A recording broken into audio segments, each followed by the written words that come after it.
So I'm just going to summarize what it says there. There were 10 points that were elicited from various focus groups and surveys and were condensed and organized into about 10 points. And so many of those things were surprising. Some of those things were not too surprising. There were some priorities about, how can we maintain heart health? How can we maintain function? These we knew would be issues.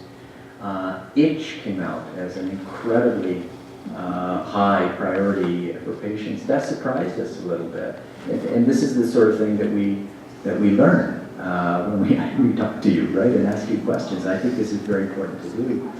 The other that we hadn't quite understood as highly was, that depression and adjustment and all the emotional aspects that relate to the transition to chronic kidney disease are a very, very high priority. And there were several points that alluded to that directly and indirectly in this document summarizing what patients were telling us.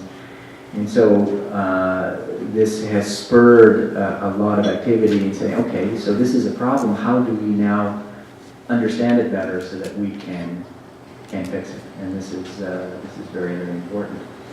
So I mentioned before that one of the great things about kidney disease is that we're a community. We're a community of doctors, nurses, health givers, patients, patient families, and caregivers that are all united with the goal of making this journey the best possible.